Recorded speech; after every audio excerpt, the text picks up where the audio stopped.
नारायणं नमस्कृत्य नरं चैव नरोत्तमं देवीं सरस्वतीं व्यासं ततो जयमुदीरयेत्। दीपज्योति परब्रह्म दीपज्योति जनार्दनः दीपो हरतु मे पापं दीपज्योतिर्नमोस्तुते।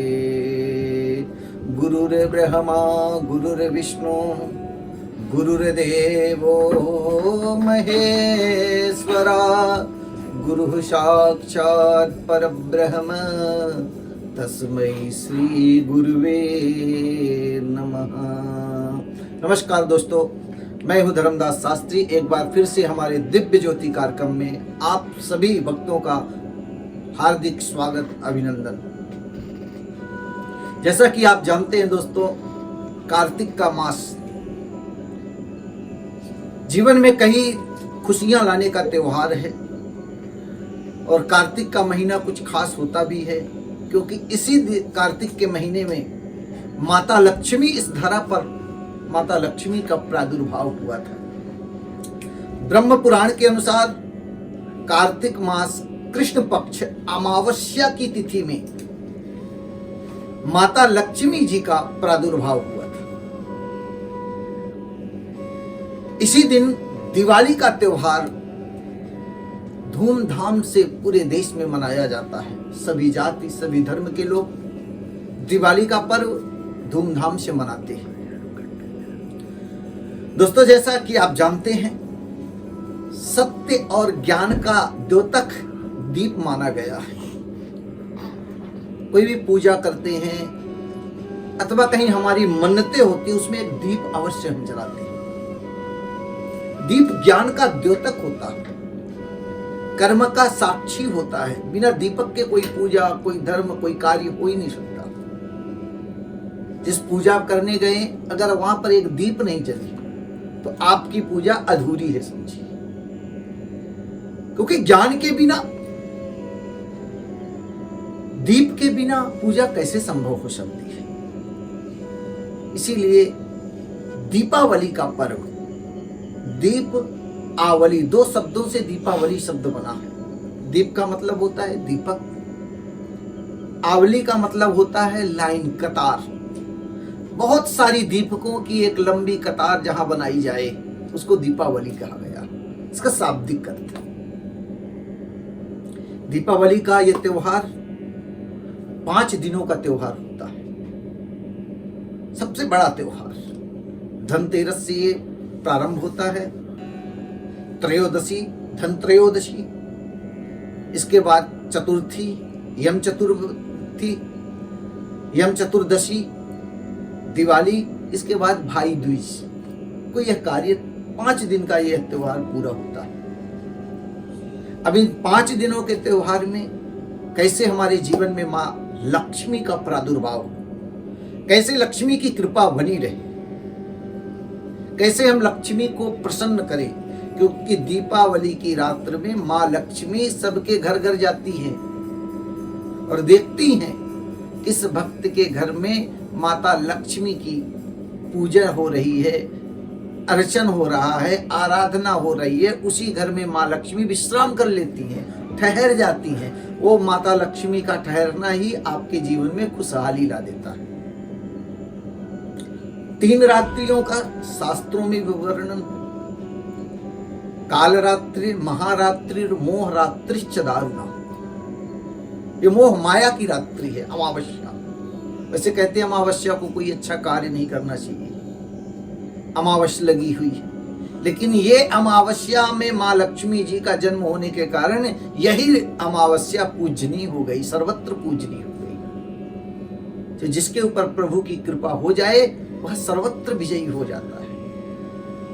उसी तरह एक बार अमावस्या रोते रोते माता के पास गई, हे प्रभु हमको क्यों अमावस्या बनाया? जब देखो लोग पिंडदान ही करते हैं, कोई हमारा पूजन नहीं करता, जल ही चढ़ाते हैं कोई शुभ कार्य में। माता लक्ष्मी ने कहा कि मैं तुम्हारे अमावस्या के घर में जन्म लूंगी और अमावस्या तिथि से समन्वित जन्म लेने के कारण तुम्हारी सर्वत्र पूजा होने लगेगी। इसलिए अमावस्या की तिथि खास तौर पे पूजा के निमित्त मनाई जाने लगी। क्या करना चाहिए, कैसे लक्ष्मी को प्रसन्न करें, कैसे नारायण को प्रसन्न करें। हम पूजन तो बहुत करते हैं, क्या विधि है। सर्वप्रथम दिवाली के दिन प्रातः काल संध्या बंदन स्नान इत्यादि करने के बाद पवित्र मन से मनसा वाचा कर्मणा, पूजा 3 तरह से होती है, एक मन से, एक वाणी से, क्रिया से। तो तीनों को यहाँ पर एकत्रित करके मनसा वाचा कर्मणा से माता लक्ष्मी की सपरिवार यजन पूजन करने का मन में संकल्प लेना चाहिए, क्योंकि संकल्प ही हमको विजय प्रदान कराता है। घर के सभी सदस्य अपने सर्वप्रथम पितरों को, अमावस्या की तिथि रहती है, इसमें पितृदेव भी बहुत प्रसन्न होते हैं।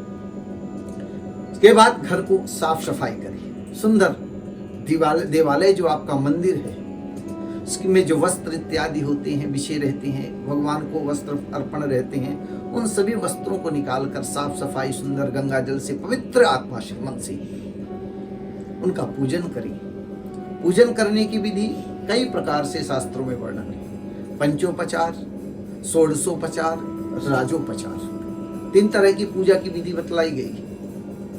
तो हम गृहस्थ आश्रम में रहकर षोडशोपचार नहीं कर सकते, राजोपचार नहीं कर सकते, लेकिन पंचोपचार पूजा कर सकते हैं। पंचोपचार पूजा क्या है?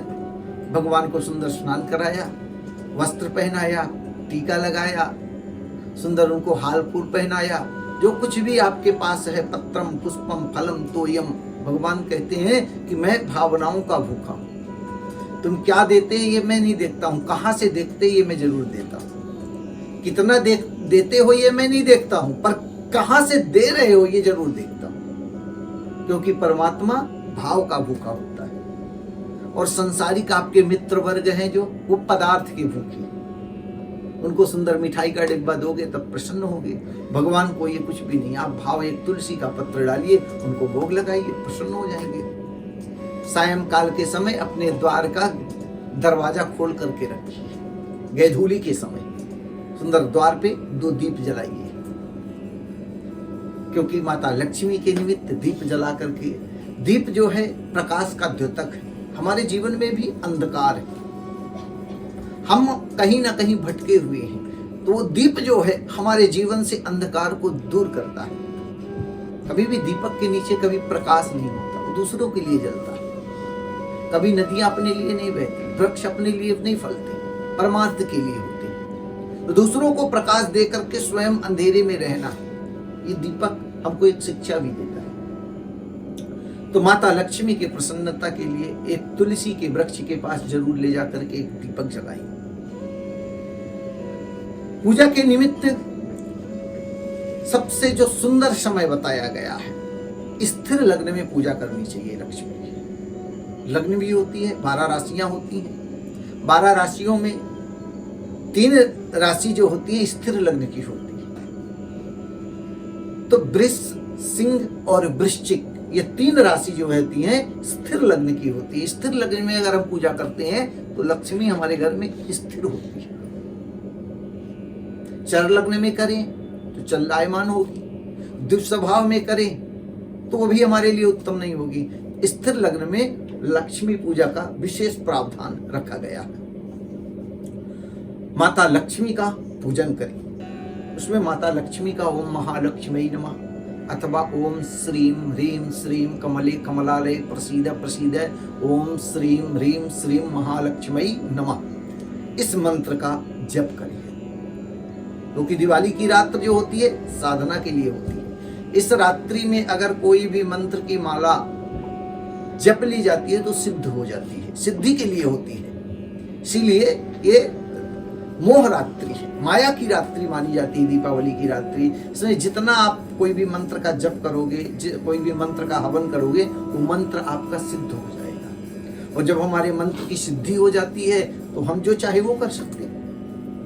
विचार उत्तम होने चाहिए। कभी मारण, कोई भी मंत्र, मारण, मोहन, उच्चाटन और वशीकरण, 4 चीजों के निमित्त होता है। मारण किसका होना चाहिए? इंद्रियों का मारण होना चाहिए। हमारे जीवन में हमारी इंद्रियां जो हैं भटकाती रहती हैं, मोहन किस चीज का होना चाहिए? परमात्मा के चरणार बिंदों के प्रति, माता लक्ष्मी के चरणों के प्रति हमारा स्नेह निरंतर बढ़ता रहना चाहिए। वाणी का जो अनाप शनाप क्रोध करते इसका उच्चाटन होना चाहिए। वशीकरण इंद्रियों का होना चाहिए। इंद्रियां बड़ी चंचल है। हमारे जीवन में 10 इंद्रियां होती हैं, 5 ज्ञान की इंद्रियां, 5 कर्म की इंद्रियां। मन, बुद्धि, चित्त और अहंकार, 14 चीजों से ये हमारा शरीर निर्माण होता है। आंखें कहती हैं चल भगवान की मूर्ति कौन देखे, संसार के दृश्य को देखते हैं। कान कहते हैं भगवान के मंत्र को कौन सुने, चलो कुछ गाना वगैरह सुन करके आते हैं। तो इंद्रियां हठात बलात् जीव को अपनी ओर आकर्षित करती रहती।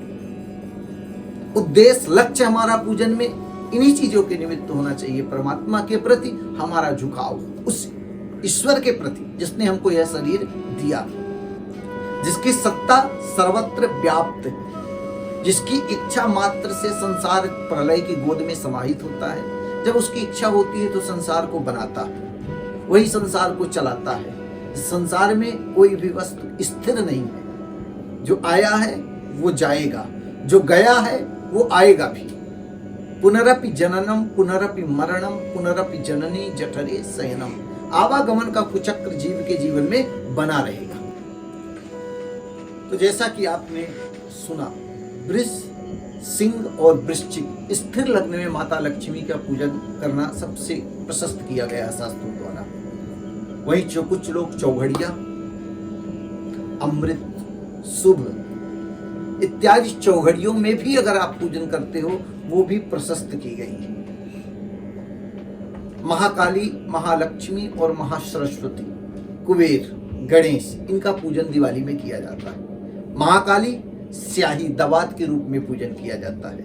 महालक्ष्मी धन के रूप में पूजन की जाती है और महासरस्वती पेन, कलम, डायरी इत्यादि के रूप में इन तीनों का पूजन किया जाता है। कुबेर का तुला के रूप में पूजन किया जाता है।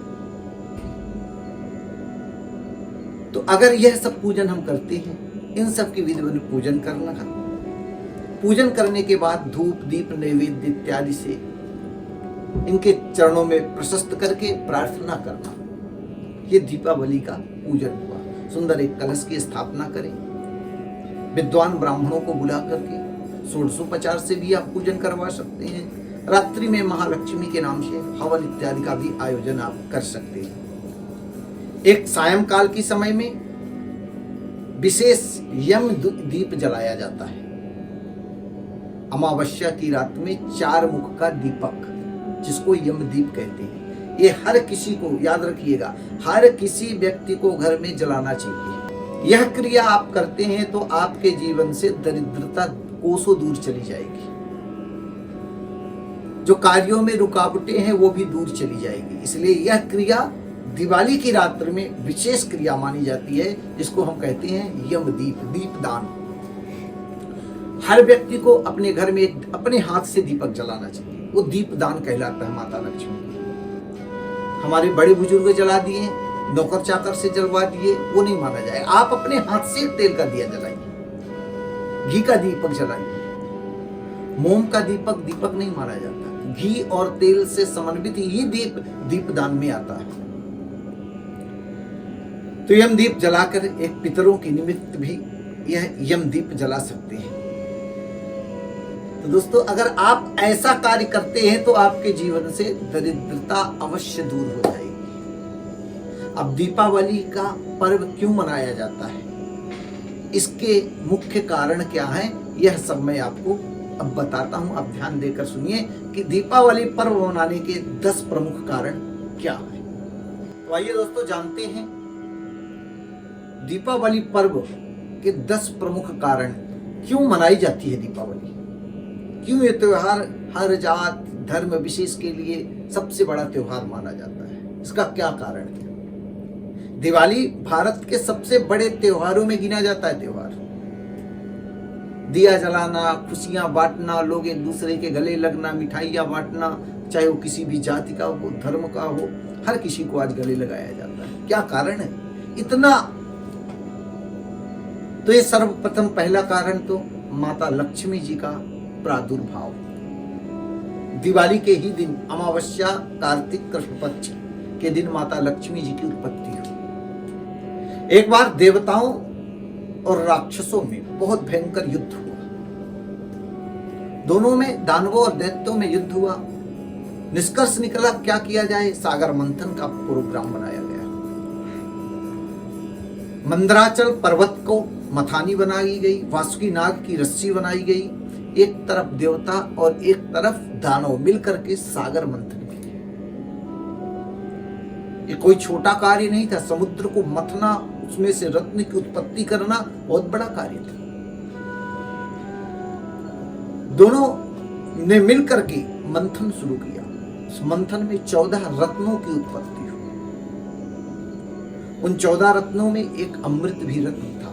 सर्वप्रथम विष निकला, तीनों त्रिलोक भस्म होने लगा। भगवान भोलेनाथ ने अपने कंठ में विष को धारण किया। आज भी उनके गले में निशान बना है नीला, इसीलिए भगवान भोलेनाथ को नीलकंठ नाम प्रदान किया गया। सागर मंथन किया गया, उसमें से धन्वंतरी भगवान भी निकले। जो धन्वंतरी भगवान हमारे औषधियों के दाता हैं। इसके बाद माता लक्ष्मी का प्रादुर्भाव। उसी सागर मंथन से माता लक्ष्मी निकली, जो समुद्र की पुत्री भी कहलाती है। माता लक्ष्मी जब निकली, भगवान नारायण से विवाह की, क्योंकि लक्ष्मी और के पति जो हैं सिर्फ नारायण ही। सभी ने उनको पाना चाहा, लेकिन मां के रूप में, बहन के रूप में सबको मिल सकती हैं। लेकिन दैत्यों के मन में भार्या का भाव जागृत हुआ, तो प्रभु ठाकुर जी ने स्वयं साक्षात माता लक्ष्मी का वर्ण किया और लक्ष्मी प्रभु नारायण की कहलाने लगी। इसी दिन से दीपावली का दीप जला करके लोगों ने, देवताओं ने उत्सव मनाया। दीप जलाई, पुष्पों की बारिश की। वही प्रथा आज तब से चली आ रही है कि हम सब दीपावली के दिन माता लक्ष्मी के जन्म का उत्सव दीप, पुष्प इत्यादि, फल, मिठाई इत्यादि बांट करके लोगों के गले मिल करके मनाते हैं। दूसरा कारण, भगवान विष्णु के 5वें अवतार भगवान वामन राजा बलि के यहां से माता लक्ष्मी को मुक्त करा करके बचाया था। इसीलिए आज का दिन दिवाली के रूप में माता लक्ष्मी के रूप, पूजन के रूप में मनाया जाने लगा। तीसरा कारण, भगवान रामचंद्र जी का, राम, लक्ष्मण और सीता का 14 वर्ष का वनवास। ये 14 वर्ष का वनवास कोई छोटा नहीं था। परमात्मा के भी जीवन में कितने कष्ट आते हैं। भगवान राम के जीवन को आदर्श यूं ही नहीं माना गया। पिता की आज्ञा से समस्त सुखों का परित्याग करके पत्नी के सहित वन में दर दर भटकने का, दूसरे को सुख देने का, ऋषि महात्माओं संतों को सुख प्रदान करने के लिए उन्होंने अपने ऐश्वर्य को, भोग को, सुख को का परित्याग करके पिता की आज्ञा से 14 वर्ष का वनवास स्वीकार कर लिया। कितना बड़ा त्याग है। अवध का साम्राज्य कोई छोटा साम्राज्य नहीं था। त्यक्त्वा सुदुप्स जसुरेप्सित राज्य लक्ष्मी। अरे देवताओं के राजा इंद्र भी लालायित रहते हैं कि अवध का वो धन, वो वैभव हमको प्राप्त हो जाए, परंतु प्रभु श्री रामचंद्र ने क्षण भर में ही परित्याग कर दिया पिता की आज्ञा के लिए। ये आदर्श है। आज ही के दिन 14 वर्ष का प्रभु का वनवास का समय पूर्ण हुआ था। अवध में सभी नर नारियों ने मिलकर के भगवान के आगमन की खुशियां दीप जला करके, क्योंकि 14 वर्ष से कभी अवध की गलियों में, घरों में कभी दीप नहीं जले थे। किसी के घर में प्रकाश नहीं हुआ था कि किसके लिए प्रकाश करें। जब हमारे राजा राम ही नहीं है तो हम किसके निमित्त दीपक जलाएं। क्या त्याग था प्रजाओं का, क्या भाव था। आज 14 वर्ष के बाद जब प्रभु आए हैं तो हर घर में दीप जलाया गया, खुशियां मनाई गई और माता लक्ष्मी प्रसन्न होकर के बोली, अरे जो भी आज के दिन अमावस्या, ये कार्तिक दीपावली के दिन दीप जलाएगा, मैं उसके घर में अवश्य वास करूंगी, उसके जीवन में कभी दरिद्रता नहीं आएगी। एक और कथा आती है। एक नरकासुर नाम का दैत्य था। ये कई कारण बनते हैं जब दीपावली का उत्सव हम अपने जीवन में मनाते हैं। चौथा कारण, नरकासुर नाम का एक दैत्य था, राक्षस था। उसने 16,000 कन्याओं को बंदी बना लिया था और मन में था 21,000 जब कन्याएं हो जाएंगी तब एक साथ मैं इनसे शादी करूंगा। यह बात नारद जी के माध्यम से भगवान श्री कृष्ण को उस समय द्वापर में प्राप्त हुई।